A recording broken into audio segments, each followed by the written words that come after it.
ხოსპიო გამოირჩევა თავისი ადგილმდებარეობით. სოფელი ხოსპიო მდებარეობს სამხრეთ ჯავახეთის ზეგანზე. წინანდელ დროში აქ გავრცელებული იყო მცენარეულობა.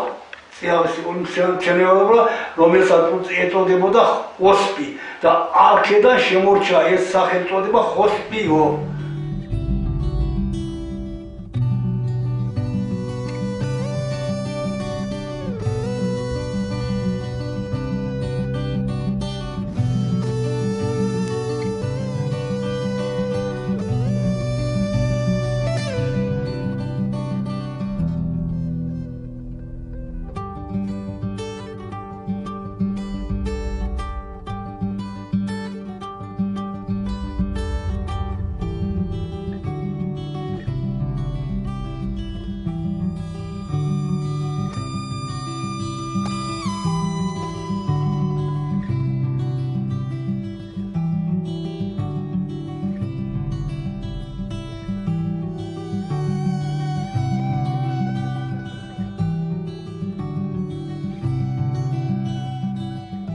სოფელი ხოსპიო მდებარეობს ახალქალაქის მესხეთ ჯავახეთის ახალქალაქის რაიონში. ქალაქთან გაშორებით ნინოწმინდისკენ გზა რომ მიდის პირდაპირ პირველი სოფელი ხოსპიოა. ხოსპიო სხვაგან მეკიწათი თული მაქვს ხოსპიო არ წერია, ხოსტიო წერია და რა ხო? მაინც ხომ ვიცით რომ რომელია ხოსპიო. რა იყო რომ შილო ეგერ წერობა იყო დანგრეული რაც არის მთის სერზე ეგერ გავმა ჩვენ ღმერთის მოსშე ხალხი ვიყავით ჩვენ ღმერთს ვიცნობდით პატივცემდით მამას დედას პატივცემ უმფროსები ჩვენ გვიყვარდა დიდი ავლადიდობით და დიდი იმით ჩვენ ყოველდღიობები რაც იქნებოდა სააღდგომოდ რა დღეობას იქნებოდა სულიკ ავდიოდით სერზე იქ სანთელ საკმელი მიქონდა შორავანთებით უპურმარილით ავდიოდით სოფელ ხოსპიოში ძირითადად ეროვნული ღირსების მე-10 საუკუნის კულტურის ციკლისაა. ძეგლია წმინდა გიორგის სახელობის ეკლესია. ნახევრად განადგურებული იყო, მაგრამ ჯერ კიდევ საბჭოთა პერიოდში მოხდა მისი რესტავრაცია. სოფელ ხოსპიოს ისტორია ეს სახელი მოიხსენიება ალექსანდრე მაკედონის დროიდან არსებობს ეს სოფელი. რამოდენიმეჯერ ყოფილა დასახლებული 7 ფენის სასაფლაოებია იმაში აღმოჩენილი. ჩვენს ტერიტორიაზე 7 ფენად სამარხებია. უძველესია ეს ისტორია. აქ იყო დასახლება სოფელი კარნეთი, რომელიც 3 კილომეტრზე მდებარეობს ჩვენი სოფლიდან და ჩვენ სოფლის ტერიტორიას ეკუთვნის. ხრამში იყო გაშენებული სოფელი. დღეს ის ნასახლარია, მათ სასაფლაოებიც იყო, რომელიც უკვე განადგურებულია. სასაფლაოები განადგურდა და ეს ნასახლარი კედლები არსებობს. ზეთისხილის ქვაც იყო. ვიღაცამ წაიღო თბილისში წაიღეს თუსად ზეთის გამოსახდელი ქვების იყო მოწყობილობები. ეკლესიები, ქართული ეკლესიები მე-11 საუკუნის ძეგლებია და ეს ჯამე აშენებულია რევოლუციამდე საქართველოში. მე-19 საუკუნის ძეგლია ეს ჯამე. თურმე ხოსპიოში ბინადრობდნენ გამისლიმანებული ქართველები, თვითონ ქართველები და გადასულან იმაზე, თურქულ იმაზე, ყაიდაზე. ხო და ეგენი ყოფილან ფალავანდიშვილები ყოფილან გვარად, ფალავანდობად იწერებოდნენ მაშინ. ნასახლარი არის ერთადერთი, ეს არის სოფელი კარნეთი, რომელიც უკვე მოგახსენეთ, ნასახლარი არის, მაგრამ სასაფლაოები განადგურებულია.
ჩვენთან ძირითადში მეცხოველეობა და მებოსტნეობა.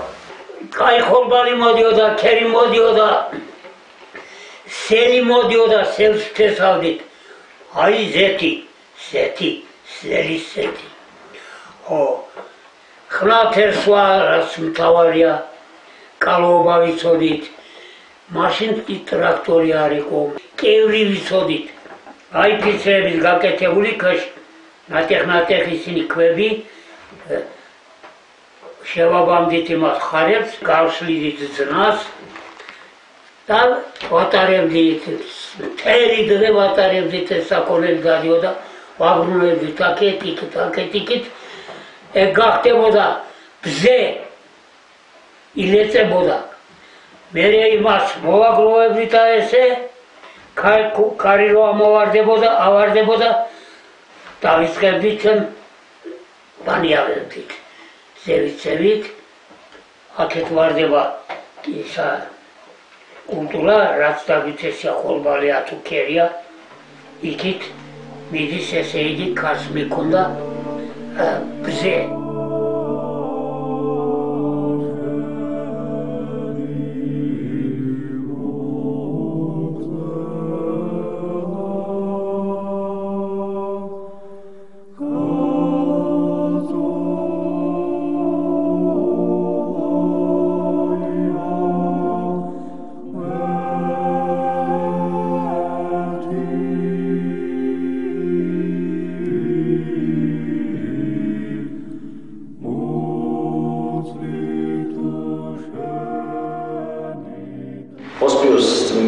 სახელობის ტაძარი განახლდა 2010 წლის გაზაფხულზე დიდი მარხვის პერიოდში. მოგეხსენებათ, ეს არის მე-10 საუკუნის ტაძარი და ბოლო რამდენიმე საუკუნე პრაქტიკულად აღარ აღევლინებოდა წიროლოცვა. თუ კი ჩატარდებოდა ეჯერადად მსახურება და 2010 წლის დიდ მარხვაში ახალგაზრდა და გუმბათის მიტროპოლიტის ნიკოლოზის ლოცვა-კუთხედით განახლდა ტაძარი, საკურთხეველი მოიწყო და იკურთხა ტრაპეზი, რომლის შემდეგაც უკვე ყოველ შაბათ-კვირას სისტემატურად აღევლინება წირვა-ლოცვა. გავიხსენებთ ტაძრის აღდგენის პერიოდს, ახსოვს, რომ დიდი მარხვის დასაწყისში საუბარი იყო თუ სად უნდა ჩატარებული იყო საავტომობილო მსახურება, იმიტომ რომ მოგეხსენებათ ახალქალაქში პატარა ტაძარი გვაქვს და ავტომობილის მსახურებაზე ხალხი ვერ დაედეოდა, ამიტომ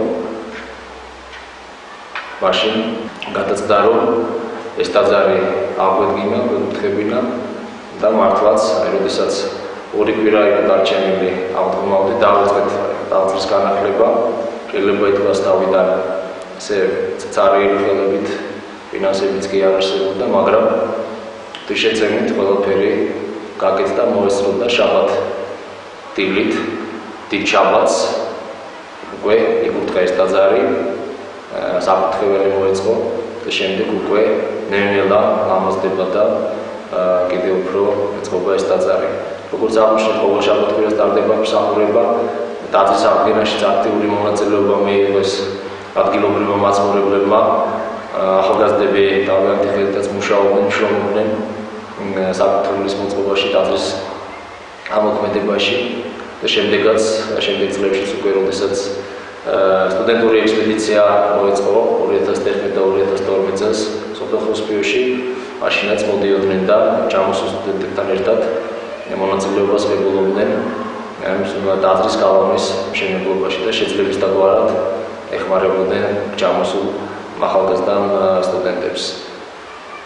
საერთოდ ეს სოფელი, განსაკუთრებული სოფელია, თქოს აი ამ პატარა სოფელია, მაგრამ ამ სოფელში არის ორი ტაძარი, ეს ერთი როგორც გითხარით, წმინდა გიორგის სახელობის მე-10 საუკუნის და აქვე არის მე-10 საუკუნის წმინდა გიორგის სახელობის ტაძარი. სამწუხაროდ უკვე მოგვიანებით, როდესაც გამოსულმამდე ძირითადად მუსულმანობა მიიღო ბევრმა მაცხოვრებელმა, შემდეგ უკვე მუსულმანური სალოცავიც აშენდა თუმცა საბედნიეროდ დღესდღეობით აქ აცხოვრების უმრავლესობა ქრისტიანები არიან. სოფელში ცხოვრობენ ქართველები, სომხები და ბერძნები და ყველას სიამოვნებს უხარია, რომ ამ სოფელში ამოქმედა და აღევლება ძირა ლოცვა. როდესაც 80-იანი წლების ბოლოს, 90-იანი წლების დასაწყისში ჯავახეთში ჩაამზადა მისი უწმინდესობა და შემდეგ დაიწყო მოციქულობები წმინდანების გზაზე. პირველ წელს სწორედ პირველი ქართული სოფელი, რომელმაც წმინდანების გზას უმასპინძლა სწორედ ეს ხოსპიო იყო და დიდი სიხარულით ელოდებოდნენ აი ამ სოფლის მაცხოვრებლები და თელი ესე იგი ეს სოფელი დახვდა უმრავლესობებს, რომლებიც ჩამოვიდნენ, რომლებიც ფარამასიდან მოდიოდნენ და ჩამოვიდნენ სოფელ ხოსპიოში. სწორედ მაშინ პირველად ჩატარდა დიდი ნათლობა დინარეში მოინათლა უამრავი ახალგაზრდა და ჩვენც უკვე აი ბოლო წლები ვცდილობთ რომ ეს ტრადიცია არ დავარღვიოთ, განვაგრძოთ და ჩვენც ვცდილობთ რომ ნათლობა ჩავატაროთ დინარეში და არაერთი ადამიანი მონათლა ამ სოფლის დინარეში, რომელიც აქ ჩამოვიდა.